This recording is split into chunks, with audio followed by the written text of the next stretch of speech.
I'm Scott Vanderplu, and you're listening to the AE Index Podcast, episode 103. I went down to the St. James Infirmary, found my baby there, stretched out on a long white table, so sweet, so cold, so fast. Thank you for joining me once more as we take the electronic word at aeindex.org and bring it to an audio version with no paid actors available. It is sadly my voice that is conveyed to you this message.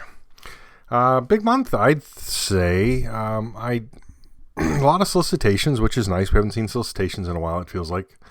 And I got a lot of reviews under my belt. But the focus this month of the podcast, and I feel the focal piece of June 2025 at aeindex.org is what we're recapping, is the AE Index 2024 by the numbers. I had read, there's been a lot of talk, the death of comics journalism, the decline of comics journalism, whatever you want to say it, because larger sites are failing. And, that's sort of the trend I think we're seeing overall. I have a New York Times subscription digitally, and that's still my go-to for news, but these larger institutions are being, the money, blah, blah, blah, reasoning, and the same effect is happening to the comics news world. We don't go to one place for comics news anymore, or a lot of us don't. Maybe you still go to The Beat, or you go to Bleeding Cool, but the whole reason I made this site was because the coverage of the AE format was poor. And in 2014, I started the AE Index, which was actually just an index or a list of books available. So at the time, 2014, it was fairly new at the time, 4 years old. And I was doing that at a site I was editing at the time. I was the copy editor and then became their only editor. But and then in 2017, I started aeindex.org. So thinking of it that way, where the index is, well, that's right, so 11 years old, and the aeindex.org site is 8 years old. So I'll try and do something in 2027 to celebrate my 10 years. But so then where taking this format, looking at it, how far have I got? Where have I got? Is this where I wanted to be? Because there's two metrics here that I'm looking at, 2024, and I got to it a bit slow. When I do 2025, I'll do it probably in January, February, so that it's fresh. It feels, because as I looked at 2024, I was also 2025 numbers are in my head, and it sort of gets that way. But the two metrics I'm interested in are engagements on the site. So who's coming to the site, how many people are coming to the site, how many pages they're looking at, and then the other is monetary, right? Am I earning income from the site? How much am I earning? What am I doing with it? And those are things that you have to look at when you're spending all this time on the site. And I've read David Harper, someone I actually enjoy. I don't subscribe to a site because I don't have an interest that strongly in mainstream comics. I know that sounds crazy for someone who is a partner in a comic store, but I have my areas of interest, right? European books, artist editions, original art books, newspaper strips, the things that are off the beaten path, and that's always been my area of interest. But David Harper was saying, he was running his site, Sketched, and he just felt burned out. What is why am I doing this? What's the purpose? What's the reasoning for that? And then when he switched to a subscription model, he felt like there was a payoff. Then there was actually people showing that they wanted to monetarily support him, and cause and effect. He does the work. He sees money for the work. So isn't that why we all work? And everybody starts something like this as a passion project, but then how long can that passion drive you? As I look at, so I'm 15 years into buying artist editions or AE format books. As I guess I'm still the only one champion that term. But I'm 15 years in, and I feel I don't feel as passionate a lot of times about it. But then something comes up, and it's just so stirring, because book really, the AE format is wonderful, but there's a lot of nostalgia to it, right? So does the nostalgia, does that check the box for you? Is it the production work? When you look at the pages, does it look like something that's been handled, something that's been massaged, right? Is there on the pages? And then the overall presentation of the book, how does it, as an artifact, as a piece of art, how does that work for you? And for me, more and more, and I've said this before, it's right. A comic book is a graphic medium, right? It's a merging of the story and the art.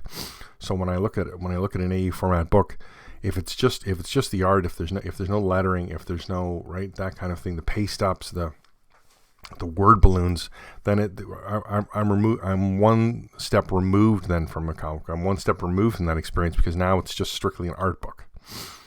There is no, yes, I can read it somewhere else, but then I don't feel the same engagement of where I'm poring over the pages, and I'm reading the panels.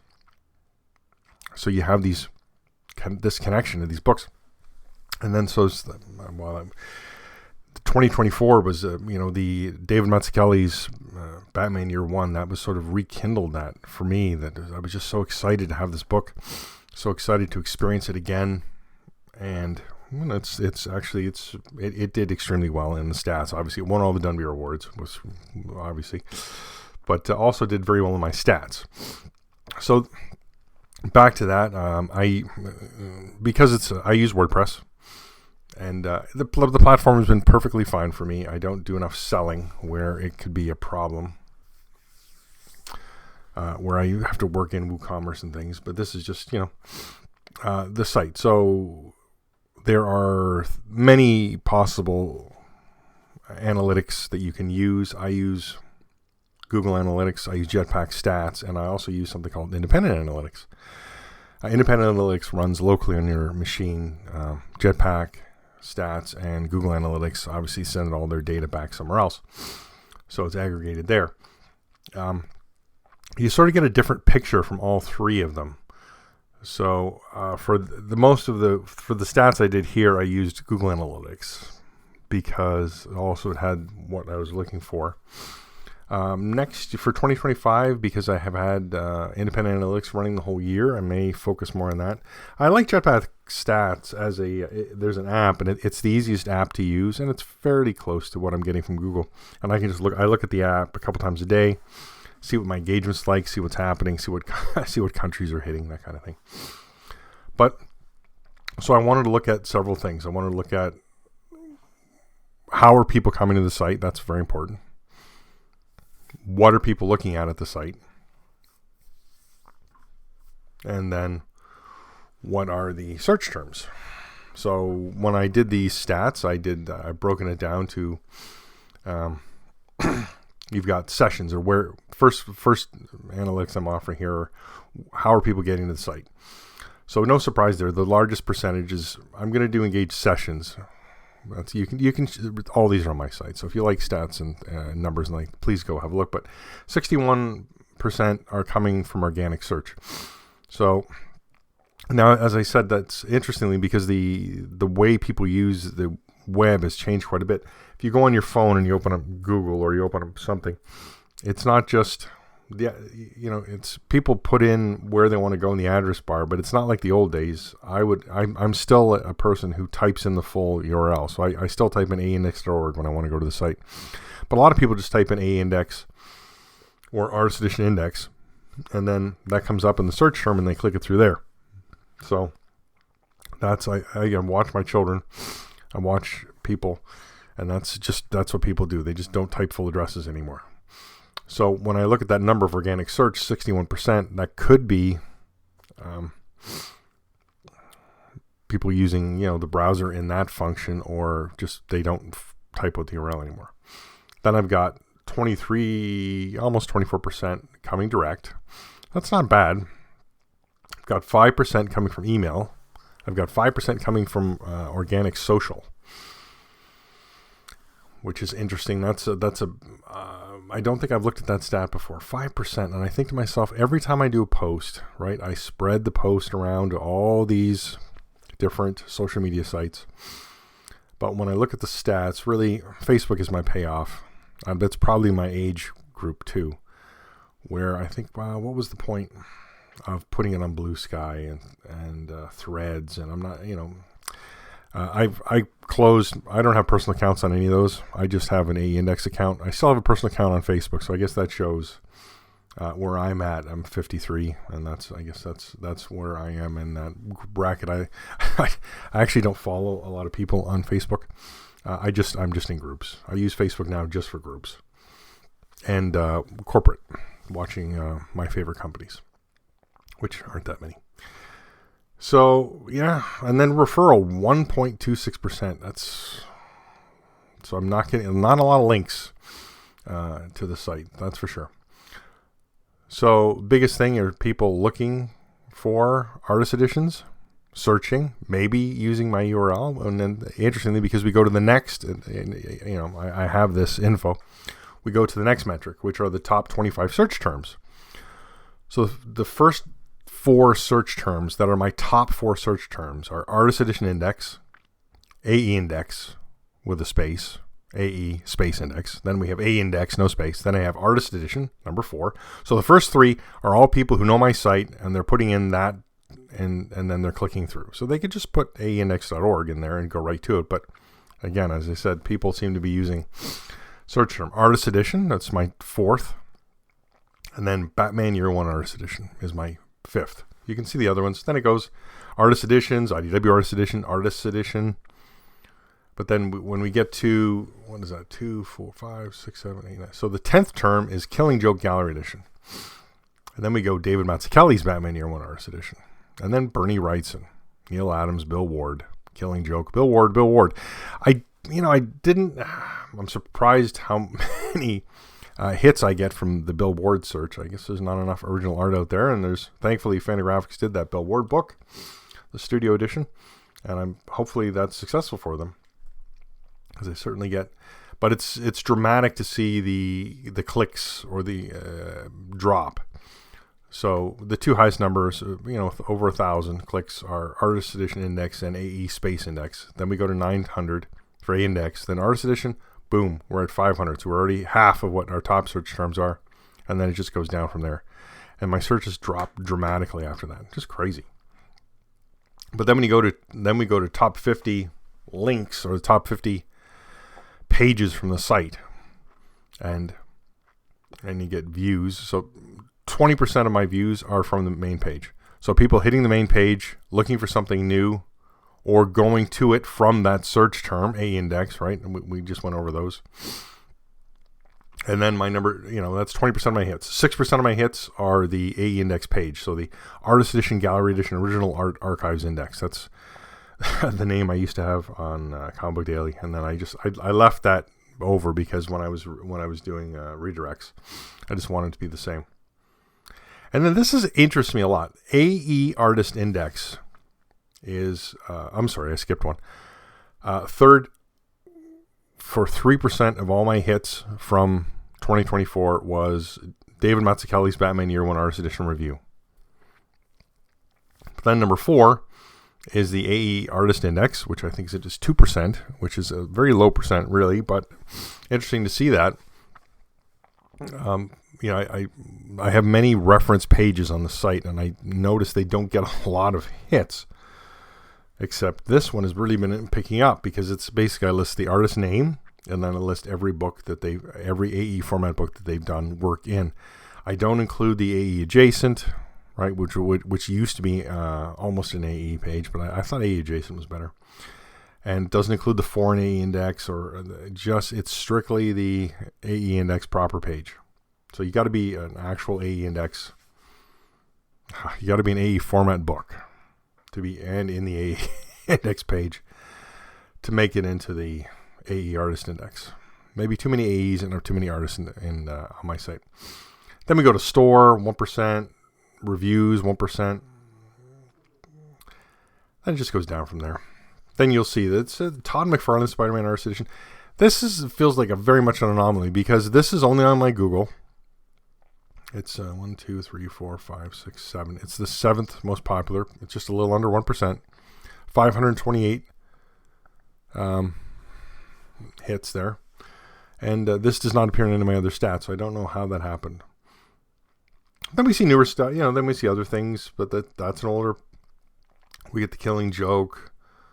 We get The Den Edition Brute, Batman Year 1. Oh, and then I like that my Batman Year 1 Artist Edition IDW Store Debacle got 1,000 hits. I don't know if that helped anything or did anything, or it did anything for me. And then we just see that the rest of the hits are there's just a lot of artist editions. It's not all 2024 artist editions. It's a lot of older material. Just things, because people go online, they search, and that's what they come up with. Like when I go back to my top 25 search terms, Bill Ward is the only one where people are searching just the name. Everybody else is searching, the Spawn Vault Edition or Wally Wood Artist Edition or EC Artist Edition. They're all searching for something with Artist Edition in the title because they know the book's out there. So they're actually searching for the book. They're not just searching for the person. So I found that interesting as well. And then I added this, I posted this up, and then a couple of days after I thought, I should include this. So I did my top 10 countries where I get. So 2024 is, so my biggest number, I didn't do percentages, but the biggest number is United States, obviously, largest, right, English language country. And then we have United Kingdom, Canada. So I've got 3 large English language countries, all that actually sell these books as well, right? Then we have France, which I'm happy to see, Spain, Germany, Italy, Brazil, Australia, and Netherlands. So that France has actually jumped up quite a bit in 2025, but I don't want to get into that because, as I said, I'm sort of influenced by those stats. But very interesting. I like to see those country spreads. And I have to say that as I do more foreign book coverage, obviously, my foreign book hits are going up. And my foreign country hits are going up. So that's stats, great stuff. Then we get into money. And I felt like if I was going to, I might as well be transparent. I asked people to support me by Patreon or PayPal or buying from my store. All those ways, using my affiliate links. And I always say on the podcast, the money's used for the books. And, that is the case. So I thought, I'll break it down. So you can see my breakdown. I'm not going to go into every column, but I will speak briefly. You can see the Patreon that I get every month. I average about $42 a month from Patreon. That's after fees and everything. eBay, I do much better. Amazon affiliate links, I do well with that.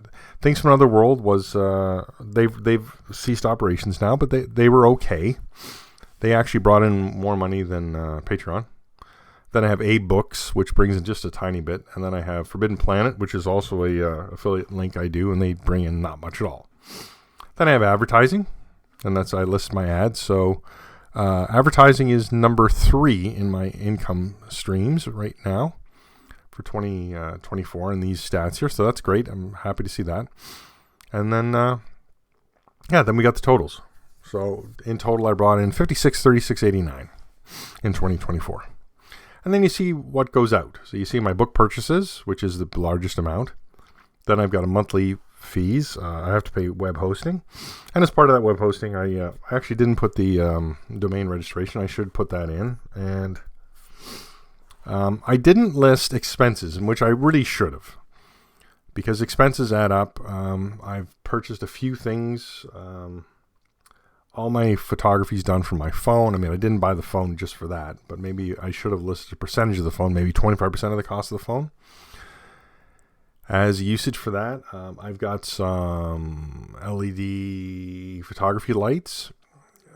I've rearranged my office. I'm going to, I'll do a picture of my setup at some point and just talk about it. But I picked up some lights. I have the camera stand. I'm still using my same old microphone years later. So that's been great. It's a blue Snowball. And, otherwise. And then the other expense, which I also didn't put in this list, was, con visits. So I try and go to one con a year. I didn't go to a con last year. I went to Chicago and did the comic shop tour. This year, I'm going to Baltimore. That's my plan. I'm going to go to Baltimore when it is in October, I think. October 17th to 20th. 17th to 19th. I think I'm planning to come back on the 20th. And, for me to drive, I drive to a con, hotel, food, blah, blah, blah. It's probably about $1,000. That's just a reasonable amount when you go, and that's not including, that may include a few purchases as well. So that's that. So again, I brought in 56, 36, 89, and my output was 40, 85, 78. And as I said, there's cons and other things on there, some purchases that I will, I'll be more accurate in my 2025. I keep a running spreadsheet. Every time money comes in, it goes in the spreadsheet from where it came in, and every time money goes out, it goes in the spreadsheet. Because I'm in Canada, I buy books, obviously, and nothing's produced in Canada. They all have to be shipped. So some things I get through my comic shop at cost, because that's why else would you want to be a partner in a comic shop if you can't get comics at cost. All the foreign things have to get mailed to me, and then when they're mailed to me, I'm paying exorbitant shipping from Europe. And then when it arrives, I'm paying taxes and brokerage fees for UPS or FedEx or whoever, Colosimo, through which actually is handed off to Canada Post for me. And that's that's the thing, is that you end up. So those are just expenses that you don't actually calculate in when you're doing something like that. All right, so there's AE Index 2024 by the numbers and me babbling on about it. I think transparency is important. I think I'll continue on, and we'll see. Hopefully this also inspires people who have a passion for a very focused topic, and maybe they'd want to also do their own website. So there you go. Some data. People always like data. I ran a contest this month. Won a copy of Pemberton Integral Tome 1. Contest wrapped. I got very few entries, I'm going to say. I opened it up to Canadians only because we had a US only contest last month, and I had an extra copy of Pemberton Integral here. I did review it. We'll talk about that in a minute. And that was provided to me by Cedric at Forbidden Zone in Belgium. He had accidentally mailed me a second copy of Tome 1 when I ordered Tome 2. And he said, well, give it to somebody. There's no point in mailing it back. It'll cost more to mail back. So I did that. And our winner is Craig Dodge, fan of and supporter of the site. A long-time newsletter subscriber. So that was the requirement, is you got to subscribe to the newsletter. So congratulations, Craig. I'll get that out in the mail tomorrow, because today's Canada Day and everything's closed. All right. What else? We had I was a bit slow on the new releases. I like to do those new release posts for a couple reasons. One is I get to put affiliate links back in people's faces. That's really the main reason. Also, it's easy for me, who's immersed in this, to know the release of everything, but some people don't know. So we had one new release this month, really. That was it. And that was on June 24th, because books are out on Tuesdays. And that was Jack Kirby, Mr. Miracle Artist Edition. The 2025 edition. So that's it's been 10 years since the original version, and this is just a straight reprint. So I put the link to my original review, because certainly I'm not going to get a copy of this book for a straight reprint, and that's that. That was exciting. Then we have like I said, a good amount of solicitations this month. So let's start with the first one we got was from Slingsby Bros Inc. They've announced their third Carol Day storybook, which is the soft cover, or their flexi cover. Strictly limiting. So this is Carol Day. David writes Carol Day, Cousin Hugo. So this story ran from 1963 to 64. And I'll give you the blurb here. The story features Carolyn's cousin Hugo and returns us to Carol Day's beginnings while reflecting a changing world. The plot revolves around some stolen cash Hugo hides in an African sculpture that he gives to their Uncle Marcus as a gift. The story bears many strong similarities and echoes of the first story, Charles Logan, placing Hugo and conman Vernon Flowers at the center of the action once again. So we haven't had a reprint of that, so we'll see how that goes. So this is quarter-bound with cloth spine, flexi-bound cover, limited to pre-orders. Again, it's 19 by 14 inches. It's 64 pages. It's 149 pounds. So this is only available through Book Palace. So you got to order it from there. And so I order from Book Palace to Canada. I'm paying, I think I pay about 35 pounds shipping. So for me, this works out to, this 149 pounds with shipping actually works out to about 300 Canadian for me. I don't know what would be for you, depending on where you're located. So again, it always hurts to pay that. But I mean, David Wright's art is stunning. I review the next David Wright book in a few minutes. I mean, it's on the site, but we'll talk about it in a few minutes. But it's just stunning. All right, then we had Simon & Schuster June 2025 solicitations, and this was these were things previously talked about, but I've got the cover and other things listed, and that's 2 books from Act 4 Publishing, which is available via Image. First one is Mike Mignola's Hellboy in Hell, Book 2, Artist Edition. Dive into the second half of Hellboy in Hell, issues 6 to 10, as well as numerous covers and story pages from award-winning creator Mike Mignola and the stunning oversized Artist Edition. All right, it's going to release on April 7th, 2026. It's 12 by 17 inches, 160 pages. It's $150 US.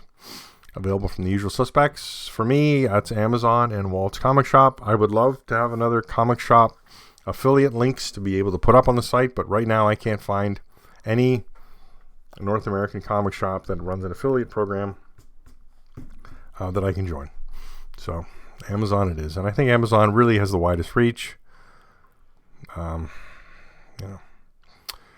Okay, second up, Wally Wood's EC Stories Artist Edition Expanded. So the Wally Wood EC Stories Artist Edition Expanded will include all 18 stories from the long out of print edition, but that's not all. An additional 11 stories will be included for the very first time for a staggering total of 28 complete stories. And I think that's actually been up to 11 stories now. So we'll see. So that's exciting. That's being released February 17th, 2026. It's 15 inches by 22 inches. It's 240 pages, and that's $195 US. Previously, the 12 by 17s from IDW they started at 100, and then the 15 by 25s, 15 by 22s were 125. Then it went to 125 for the 12 by 17s and 150 for the 15 by 22s. So that 15 by 22 is obviously a larger book. And there was a brief period there from IDW where they were both the same price, but we knew that couldn't last. So there's it's market correction here from Act 4 and Image. So we'll see those. There is a Scott Dimber was kind enough to post a preliminary table of contents, and yes, there is a spelling mistake, and he's aware of it. Everybody's aware of it. I made a note that we're all aware of it. So no need to worry about that. That will be corrected in the published book. All right. One more solicitation. That's DC August 2025 catalog. And yes, I know American catalogs spell it CATALOG. That's not a lot. We spell catalog in Canada So even though it's an American catalog, I'm spelling it my way, the Canadian way, the right way. That's correct. Okay. DC Work in Progress, Absolute Batman #1. This is the second Work in Progress book to be solicited. We still haven't received the first one. That comes out a week and a half. So I'm waiting for that patiently. DC's Artist Edition line. Oh boy. Why did they say that? Continues. Experience the original art of DC's greatest issues and artists at original artboard size. Step into the world of comics like never before. Oh, okay, don't give me the blah, blah, blah. All right, what do we got? Featuring the original art of Absolute Batman #1 from Nick Dragotta. The brilliance of Dragata's work can be seen like never before in this massive, oversized presentation. It includes a brand new introduction by Dragotta. It's being released September 17th, 2025. It's 11 by 17, 49 pages, softcover. It's $14.99 US. I mean, again, amazing price point. We'd seen a regular size comic of this with Dragata's artboards previously. So I can't remember what that was called. I have it somewhere on my shelf. I don't think I reviewed it because it's just a normal comic size.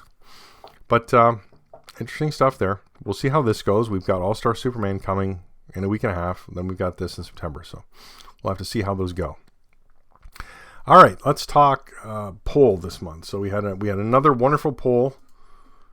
Oh boy, I want to give you the blurb of the poll. I have the results up for the poll, but I don't have the blurb. All right, in past polls, we have been yearning for some X-Men books, and like a good prophecy, we received John Byrne, Dave Cockrum, Jim Lee, and Paul Smith, whose iconic run deserves the AE treatment, part 1 of 2. So this is from David Jacoy, who provides the polls almost every month. We deviate when I do something like a question about the site or question, that kind of thing. But mostly David Jacoy, who's so wonderful to provide this, gives me the polls every month. All right, so our top choice was John Romita Jr., followed by Mark Silvestri. And then we had a tie from Adam Kubert and Lionel Francis Yu. I just butchered that. And Joe Madureira came in last. I also, of these groups, I would also vote for John Romita Jr. because Paul Smith was when I started reading X-Men, and then I immediately started getting back issues of John Byrne. Never really took to Dave Cockrum as a young person, but then, right, Smith's run was short, and then Romita Jr. started in. I just... that's classic, right? Nostalgia right there. Classic run. So part 2 has other artists. We didn't want to front load like any of these with all the hits, or where they'd get just killed by everybody voting for one. So, all right. I am really behind today here. Got out of print sales. Let's just talk surprises. Let's go to record setters, right? Bernie Wrightson Artifact Edition, second print. One sold for $450. I just butchered that whole statement. Bernie Wrightson Artifact Edition, second print, $450. Wow. Fantagraphics Studio Edition, Black Hole by Charles Burns, $1,295. These Fantagraphics Studio Editions just languish in obscurity, and then suddenly they just take off. Hal Foster's Prince Valiant, $499.99. These are definitely records being set. What is that Hal Foster book? Just, again, years and years of just nothing. So let's just look when those shipped. Hal Foster's been available since 2017. And actually, Black Hole is also 2017. Wow. That's crazy. Fantagraphics released 3 different studio editions in 2017. Impressive. All right. What are some surprise numbers here? $249.99 for Alien the Illustrated Story, the original art edition. That's surprising to me. Batman The Dark Knight Returns. We're back down to under 100 average. 3 copies sold for $98.34 average. 2 copies of Best of EC Comics, Volume 1, averaging $259.93. 1 copy of Bill Sienkiewicz's Mutants and Moon Knights and Assassins for $299.99. So that's down a bit.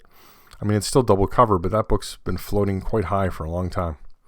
Don Rose's The Life and Times of Scrooge McDuck, 2 copies averaging $126.25. Again, that's a price reduction. We get the Hal Foster, 2 copies averaging $487.49, just crazy. 1 copy of Fantagraphics Studio Edition Jaime Hernandez for $325. They're just staying up there, those books.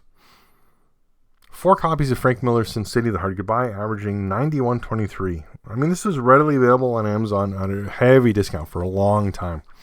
But that's a stunning book. That needs to be in anybody. If you like AE format books, you need that book. All right. 2 copies of Graham Ingles EC Stories, averaging $284. Again, I'm just looking for surprises. Jack Kirby The Forever People, 2 copies, $99.50. Maybe because the reprint. 3 copies of Jack Kirby Pencils and Inks Artisan Edition, averaging $149.65. Wow. 2 copies of Jim Lee DC Legends Artifact Edition, averaging $93.57. Excuse me. 3 copies of Joe Kubert's Tarzan the Lion Artist Edition, averaging $175.63. So that's a price drop as well. That's great to see that book is getting into more people's hands. John Byrne's Fantastic Four Artist Edition, 2 copies, averaging $220. 1 copy of Judge Dredd by Brian Boland, $374.99. That's come down quite a bit. John Paul Leon's The Winterman Artist Edition, 1 copy sold for $125. I don't think I've seen it that low. So that's quite a change. 4 copies of Mark Schultz's Xenozoic Tales, averaging $222.85. Then we've got What else is a surprising price? Sergio Aragona's Gru the Wanderer for $265, one copy. 2 copies of Usagi Jimbo Samurai and Other Stories, averaging $262.47. That's down a little bit. That's good. 2 copies of Walter Simonson's The Mighty Thor, Artist Edition, second print, averaging $189.95. They like the cover better. Will Eisner's A Contract with God, Curators Collection, 1 copy, $390. 1 copy Will Eisner's The Spirit, Artist Edition, Volume 2, $250. So we're seeing some interesting price fluctuations there. Some up, some down. Good stuff all around. All right, 3 reviews this month. The week I didn't do a review is where I did the 2024 by the numbers, so that's why. Or just because I didn't have time. I don't know. I don't remember even what happened that week. I was doing 2 reviews a month, then I was at 3. Now I'm steadily doing 4, and just it's a bit much. So I got 3 this month. Sorry. First one was Pemberton Integral 2-in-1. So the complete edition of Pemberton, divided in 2 volumes, presents the original plates in facsimile. This compilation offers a comprehensive and chronological overview of all the elements of this universe. Each volume includes a comprehensive introductory file covering documentary, historical, and biographical aspects, which places the series in its context. This contribution is written by Francois Denier. Volume 1 of our collection presents facsimiles of the original plates from the Pemberton series. Due to the dispersal of the work, 14 plates could unfortunately not be found. However, these missing plates have been replaced by a scan of the pages published by Dargaud in the 1970s, thus guaranteeing a complete reading experience faithful to the original. This is published by Ad Hoc Editions in November 2024. Yes, I just sat on this book for months and didn't do anything with it until I got Volume 2 and thought, I better review this, and then, I can give a copy away. It is 9.5 by 12.5 inches, 232 pages. It's €39. I mean, this thing, deal. Here is a strip I've never heard of, not once. And here's a new company, Ad Hoc, and they are putting out stuff of, original art that we just have not heard of this side of the Atlantic, I want to say. And I want to say these feel like obscure collections as well for Franco-Belgian readers. So, really well-produced book. I enjoyed the way it's put together. The introduction, like we said, it's just well done, and then it's just original art. Just lots and lots of original art. It's an interesting art style. It's lettered on the board. I like to see that. Not a classic. I want to say it's not a classic Franco-Belgian style. It feels 70s, and it is, right? So, very interesting. So I had a chance to ask some questions of the Ad Hoc, which they were very nicely answered because, and those are in the review. But again, I'm sorry, I got to go a little bit faster here through these reviews. Check it, absolutely. If I ever talk about a review, please go to the site and look at it. Don't just, take what I'm saying, because I'm expressing it audibly, verbally. But that has nothing to do with, that's not why I put up the site. The site is so you can see what I'm talking about. Beautifully about this is, we got a bunch of original stories, right? All the original art, 14 pages missing. That's a very small number out of the number of pages we're getting. And then at the back, we got a sampling of pencils, which is amazing. So we get to see the pencils, flipping back and forth. How does the pencil compare to the finished art? Great stuff. And it's interesting to see that he lettered on the pencils there. So I'm assuming he moved on from I think it's reduced pencils, and then he goes on and does the inks. So maybe it's larger than Lightboard. I don't know. Anyways, awesome book. Next book, David Wright's Carol Day, Last of the Line. Following Riverside Racket, our second Carol Day storybook will be The Last of the Line, the 13th story, which ran in 1960. It is limited pre-orders only. Print run 175, by the way. They seem to be sticking to 175, so I think they're printing more because this book has still copies available from Book Palace. So if you look at the review and you think, this is the book for me, and really, if you like original art, this is the book for anybody who likes original art, then you can get yourself a copy. So we have a foreword, and then we have this story. So this is 64 pages. It's 19 inches by 14 inches. It's 149 pounds. And another stunner. I mean, David Wright is just so masterful an artist. And I really enjoy I like the way the book is put together. The flexi-bound cover is fine. It's sturdy enough. I can't say It's not holding up, or it doesn't hold as well as a hardcover. They've done a nice job. I'm not crazy about the end paper. The end papers are very thin, so we've got the end paper that's gluing, right, that's connected to the heavy pages of the book, and the end paper are just, they need to be thicker. I feel like that's the only possible place where this book could be damaged, is those thin end papers. And then we get into the art, just gorgeous. I mean, 2 strips per page, giant strips, the original full size, right? And David Wright's art is just stunning. And I actually really enjoy the writing here on these books. This was put together, this was written by his brother-in-law, and then you get the art.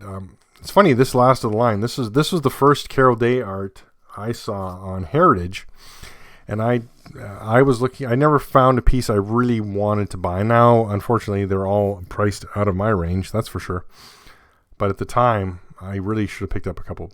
But they didn't have a Carol Day headshot that I wanted. I wanted at least Carol Day featured somewhat in the piece, right? I guess that's what most people want. But just gorgeous, gorgeous ink work here in this, and I mean, you can't say enough about David Wright and his style. It is just timeless, but of a time, it's just gorgeous. You need to see it. Got to see it to believe it. Check out the review. And like I said, I mean, these are expensive. There's no question. But come on, it's well worth it. Okay, last book I reviewed this month. This is, this is funny. It's The Art of the Trigun Empire, a catalog of original art. This came out in September 2008. I'll give you the blurb. An illustrated catalog of original artwork for sale, which will appeal to 2 audiences. First, it serves as a sales catalog from which collectors can purchase rare original art for their collections. It is also a superb permanent record of these rare originals, many of which will go into private collections and probably never be available for public view ever again. Featuring work by Don Lawrence, all 24 pieces of rarely seen Ron Embleton art. So I guess Ron Embleton only did 24 pieces of art for the Trigun Empire. That's how I interpret that statement. As well as work by Miguel Quesada, Oliver Frey, Philip Cork, and Jerry Wood. This book is a testament to the greatness of this famous British strip and the artist who drew it. So this is 9 by 12 inches, 76 pages, soft cover. It's £15. I was on the Book Palace site, I want to say maybe ordering my first Carol Day book from them, thinking, what can I add to my cart here that will not bump up my shipping costs too much, but that would be right in my theme of things I enjoy. So I do like British reprints. I'm British. I like the Trigun Empire. I'm getting the soft covers from who is doing that? Titan. And gorgeous. I mean, I think it's 2000. It's 2000 AD. Sorry, not Titan. I'm not buying the hardcovers direct from Titan. Forget it. I'm just getting the soft covers.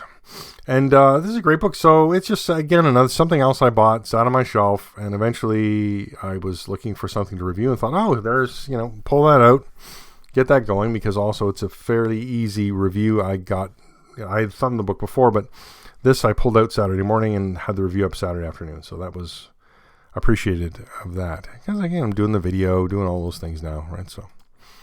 And the pictures, just gorgeous painted art. I mean, I can't believe the guys just did this art on the boards. It's so beautiful. We're this is from the 60s and 70s. So say early 70s, right? That's 50 years ago, and this art just pops. And unfortunately, as I've talked about previously, this is not to cast any shade on this book, but original art scans just don't present as well as the pencil or inks, because they just look very much like the finished art. Yes, there can be some corrections. I think I talked about that with Button Man, and here we have the same thing where if I compare these pages to what's published, the color is more vibrant generally in the original art. But that's about all you can see. The word balloons, I think they're typed actually, and they are pasted on, so you can see at least that. You can catch the original art aspect of it from that. But that's about it. Otherwise, this is just a beautiful record of, Trigun Empire original art that you maybe wouldn't have seen elsewhere. You may catch you're going to see reprints of some of the other people, but when you get, and unfortunately, Don Lawrence and Ron Embleton get full page art. And we get to the back, and unfortunately, Miguel Quesada, everybody else, they get Oliver Frey, that kind of. They get 4 to a page, so it's much greatly reduced, obviously, because they know this is not the stuff that's in demand, and that's not where the main money's going to come from an auction catalog, which is understandable.